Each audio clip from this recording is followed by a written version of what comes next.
हर जमाने का अपना नशा होता है। पहले अफीम होती थी, फिर शराब, और अब मोबाइल स्क्रीन पर छुपी एक नई अफीम है, ऑनलाइन सट्टा। बस नाम बदलते रहते हैं, जैसे फलाना 11, एविएटर, 3 पत्ती और न जाने क्या क्या, लेकिन नशा वही है।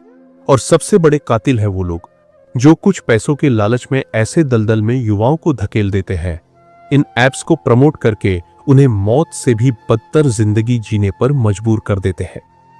ये कहानी शिवम की है, जो हो सकता है आप हो या आपके घर का कोई, क्योंकि जब आप ये वीडियो देख रहे हैं तो जरूर कोई वजह है जो आपको परेशान कर रही है, और उसी परेशानी से बाहर निकलने का रास्ता आपको इस वीडियो में मिलेगा। तो बात करते हैं शिवम की। लगभग 22 साल का नौजवान, लोअर मिडिल क्लास परिवार का बड़ा बेटा, और बड़ा बेटा होने के नाते जिम्मेदारियां भी बड़ी और सपने भी। बस मोबाइल पर आने वाले तमाम एड्स ने उसे ऑनलाइन सट्टेबाजी के दलदल में धकेल दिया। पहली बार जीता, दिल ने कहा ये तो आसान है। फिर हारा, दिल ने कहा बस टाइमिंग गलत थी। फिर जीता, फिर हारा, और फिर ऐसा करते करते पता ही नहीं चला कि चंद हजार के कर्ज को चुकाने के चक्कर में 8 लाख का कर्ज सिर पर चढ़ गया।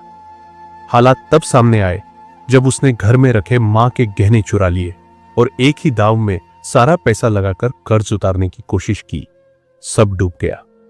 और फिर आत्महत्या।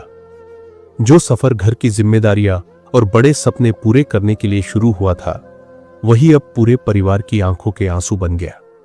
हमारे देश में जब आईपीएल चलता है तो हर दिन करोड़ों लोग टीम बनाने में लगे रहते हैं, और ऐसा करने पर मजबूर करते हैं मोबाइल स्क्रीन पर बार बार दिखने वाले सेलिब्रिटीज।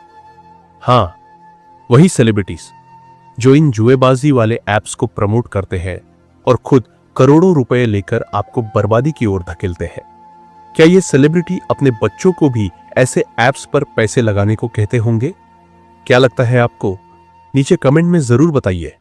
अगर आंकड़ों की बात करें तो भारत की ऑनलाइन सट्टा इंडस्ट्री का टर्नओवर है 3 लाख करोड़ रुपए, जो हमारे देश के शिक्षा बजट से दोगुना है।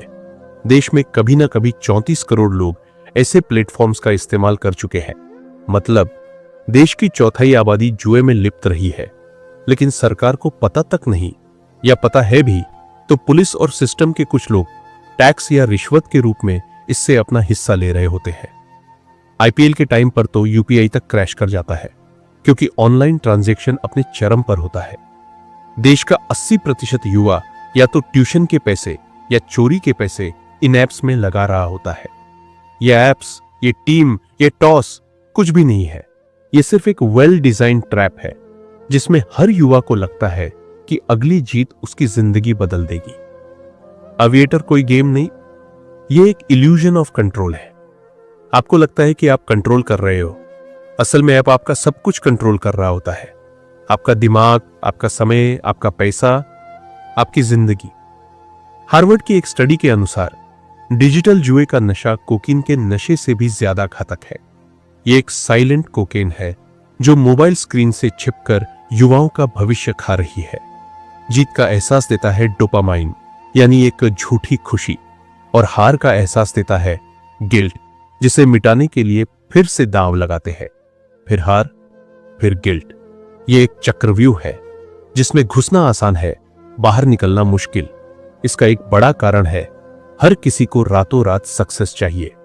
जब घर में पैसों की तंगी हो, और जब देश में इतनी बेरोजगारी हो, और जब सोशल मीडिया पर लोग नकली अमीरी दिखा रहे हो, तब शॉर्टकट ही सबसे सही रास्ता लगता है। आज देश में 15 करोड़ युवा बेरोजगार है।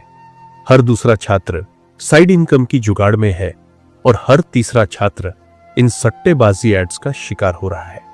तो क्या किया जाए? इसका जवाब आज सरकार के पास भी नहीं है। सरकार तो बस गेम ऑफ स्किल कहकर अपना पल्ला झाड़ लेती है। इस दानव से लड़ने के लिए सिर्फ एक चाकू नहीं, एक पूरा सिस्टम चाहिए।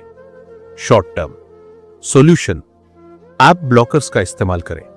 अगर फंसे हुए हो तो परिवार से बात करो, 100% हल मिलेगा। किसी रचनात्मक काम में लगो, जैसे freelancing, content creation. Long term solution, स्कूलों में जागरूकता अभियान चलाए जाए। इन मुद्दों पर खुलकर बात हो। सरकार को इन्फ्लुएंसर्स और ऐप्स के विज्ञापनों पर प्रतिबंध लगाना होगा, और सबसे जरूरी, सरकार को रोजगार और फ्रीलांसिंग के अवसर देने पर ध्यान देना होगा। और सबसे जरूरी बात, युवाओं को अपने असली हीरोज पहचानने होंगे, न कि उन्हें जो आजकल इन सट्टेबाजी ऐप्स को प्रमोट कर रहे हैं।